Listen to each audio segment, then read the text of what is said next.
options, and to really kind of list and manage the property long term as capitalization tables and operating properties starts to become digital in nature. And so that's kind of a high level, and I'll kind of start from back over there. We have Simon.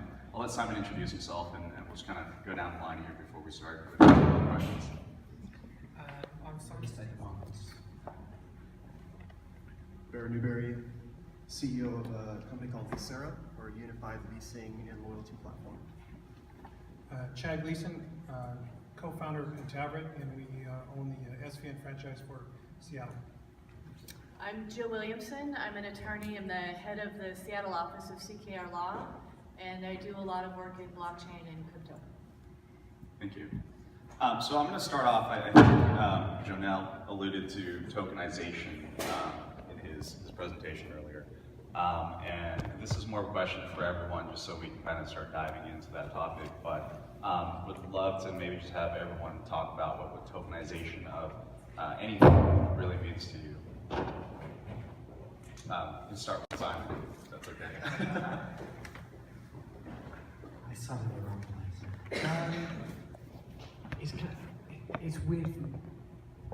There's sort of history with me in this, because going back sort of nearly 30 years, when I was about to start my PhD, there was actually talk of initial movements towards single asset securitization, as it was then called.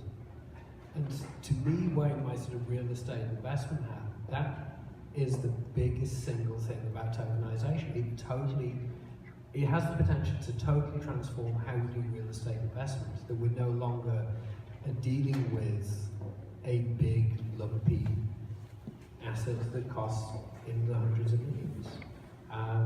And it's kind of nice for me, it is kind of going back to the start of my sort of academic career. I think, you know, that it does have the, the potential and the opportunity here to totally change how we look at real estate as an asset.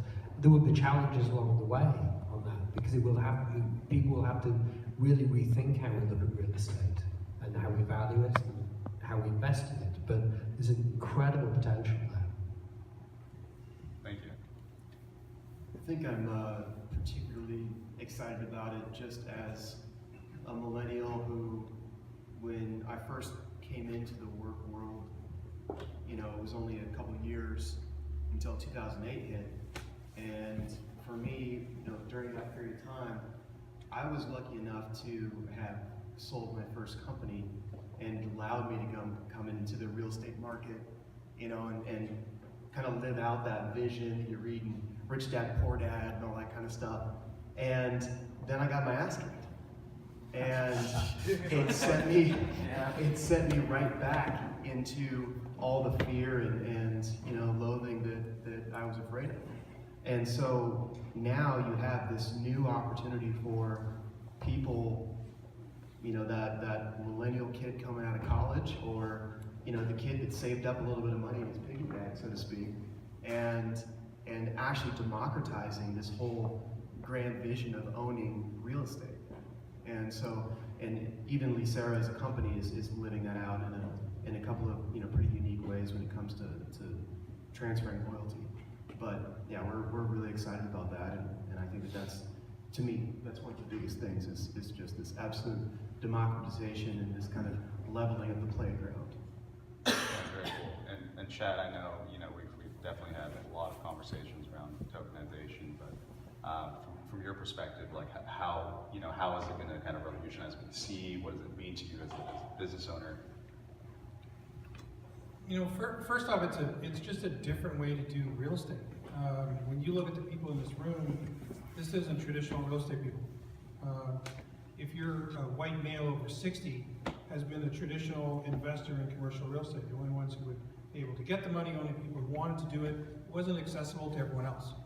And because of this option, you now can fractionalize this process and own a piece of that building a lot easier. To me, it's a big eye opener. So there's a whole new wave of potential investors, and it's a real big change from a pure real estate investment standpoint. Thanks. And Jill, I know we spoke about this briefly coming in here.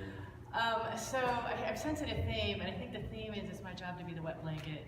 And I'm not a complete web geek. Like, I am very excited about this technology, but you know, I'm forced to say that anything that you can't do on paper, you can't do it through a token.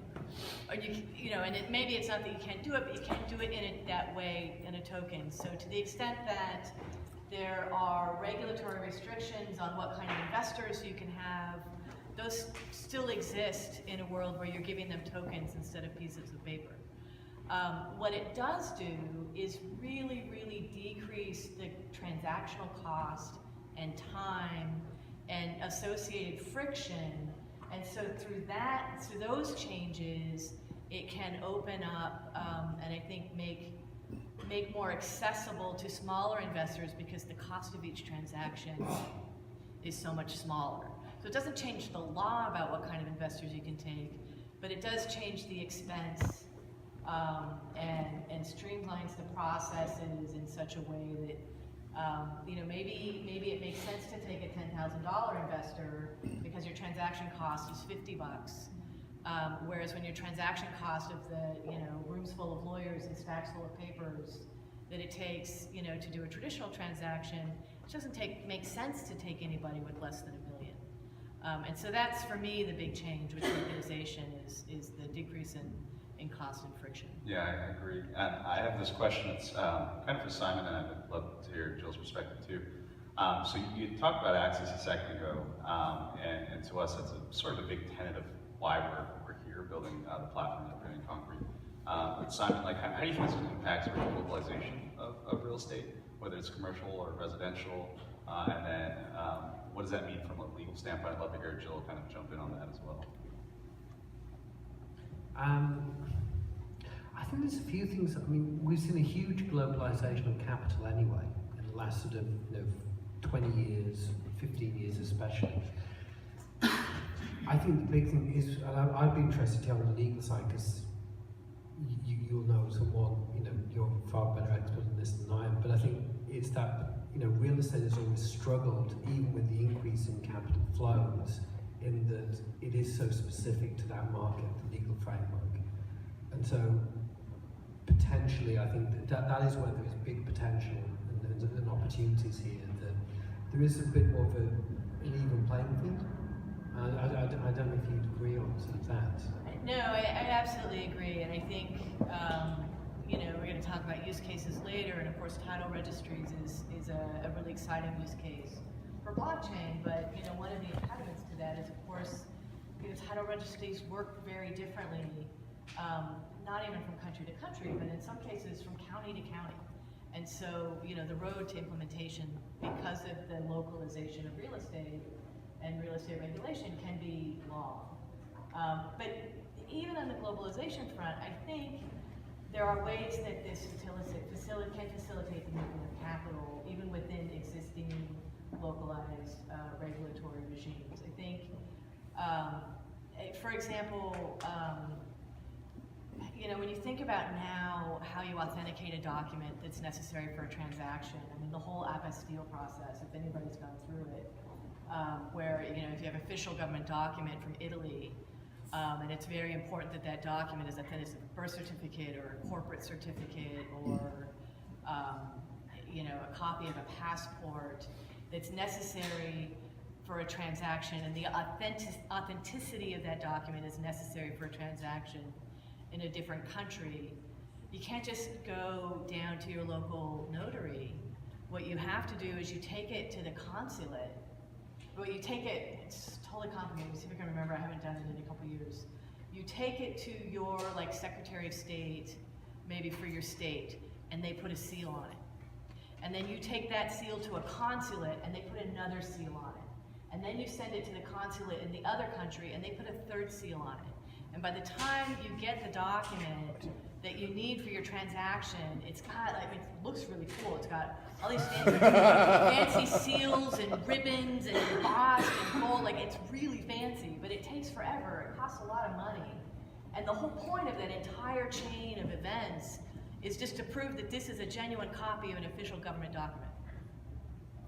So, going back to the ability of blockchain to simplify and streamline some of those authentications, there's real value in that. You could take this whole apostille process and put it on the blockchain, and be done in a minute, because they're public documents anyway. Yeah, that's really cool. I love that story. And it does remind me a lot of buying homes or properties today. It's just sets and series of documents. Chad, this is a question for you around liquidity. Now that we kind of talked about access, globalization, I would love to kind of hear from your words how you guys are seeing this in terms of changing buy and sell, the ease of liquidity. How is that going to impact, from your perspective, the larger market? So in a nutshell, it's just speed. Liquidity from a standpoint of how fast can you get your money out of an asset. Traditional real estate, just the process itself is a cycle. That cycle sits around 7 years, give or take. This one here, we're running into 10 years for this, which is an odd cycle. And if there's something goes on in your life, and you got 3 partners in a real estate asset, and you want your money and they don't, how do you get it? And so that process, everyone wants their money fast. That's why in the 90s, when the real estate market hit hard into the stock exchange and everyone there and REITs were created, it was the ability to get in and out a little quicker. What this is offering us is that you no longer need a broker to be able to go buy and trade your stock somewhere else. You can do it yourself on your computer with your key card. And so that liquidity to be able to say, look, I want out of this investment, it's been good for me, but let's roll the clock back, and I have an option to get some Apple stock or Google stock or Amazon stock, and it's 2001. I want my money to be able to put it in there. In traditional real estate, you just can't. And I think the ability to speed up that process from an investor standpoint, but when you add in smart contracts and you add in this ability to, again, verify information at the speed of light rather than, I don't know who's all gone into a complicated investment, just trying to do lease abstracts on something, and management may have changed several times throughout this process. So there's 6 different versions or 6 different types of leases that you need to verify. And that just doesn't have to be a month-long process. So to me, it's just the speed and really be able to, how fast you get your proceeds out of an investment. Awesome. Yeah, so you kind of talked about sort of verified information. And I agree, I think there's a lot of speed to be gained through all this. Jill, this is a question for you around the trustworthiness of those verifications. I mean, by no means are we going to walk around with all these stars and stamps and ribbons and everything like that, but can blockchain really make everything more trustworthy? Is it enough to kind of push us in a direction where we can forego a lot of the processes that we've built up today? Yeah, I mean, I think I sensed some skepticism when Jonelle was talking about being able to walk up to the bar and just, show a hash, right? Say, let me in. Let me buy drinks. I spent 2 days at Microsoft at this meeting of primarily software engineers who are fully engaged only in this idea of authentication. Secure, anonymous identification. How can I give you proof of the information, my age, or not even my age, but just am I over the threshold? You don't need to know my actual age, you just need to know that I'm over 21. Can I give you that proof without giving you my identity? In a way that you find trustworthy and reliable, and in a way that would be acceptable for whatever your regulator is that needs you to have that proof. I think just like most things, it's a garbage in, garbage out. You can't prove that that the data, like whatever the underlying thing that happened, that the data that's put on the blockchain is a true and correct representation of something that happens outside. But there are systems and ways and there are, like I said, people working all over the world full time on creating the network then that validates that there's not garbage going in, and all different kinds of applications and scenarios. The drinking the over 21 one is a really common sort of authentication or anonymous authentication scenario that's used. But I think it does have the characteristics of the blockchain that do lend to data validity. And again, it doesn't mean that what went into it is accurate. It means that once it's in, it hasn't been changed, it hasn't been manipulated, it's not being misrepresented. And that's, you know, the more or less, depending on who you ask, immutability of it. Once it's written, it's very, very difficult to delete or overwrite or rewrite or change that data, which, you know, its strength is its weakness. Like, that's great for some things you want to do, and it's horrible for other things, right?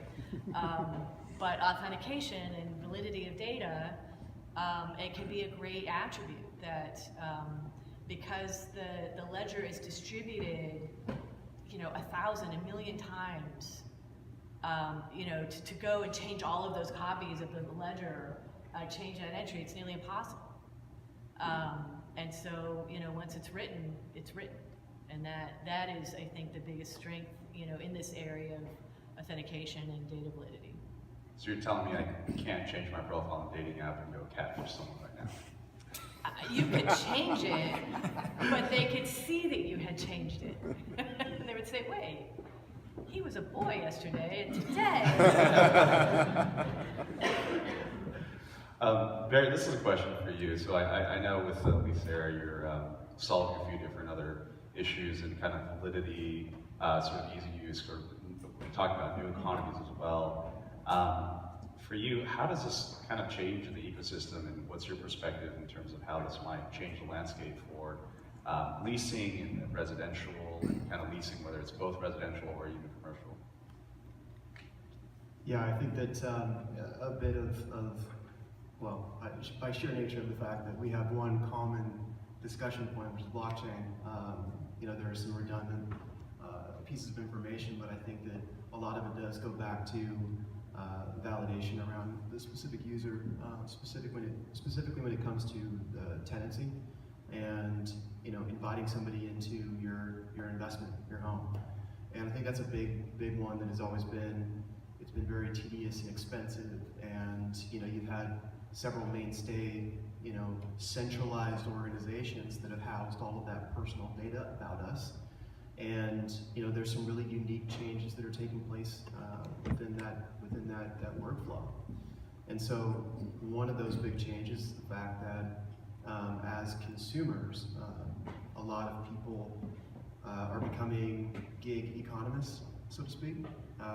Oftentimes, you know, I'll go back to the millennial thing as well, is that we don't necessarily fall as well into that old credit model. And so a lot of us don't get validated, we don't get, you know, a lot of that clearance from those entities when we're trying to go for our first rental.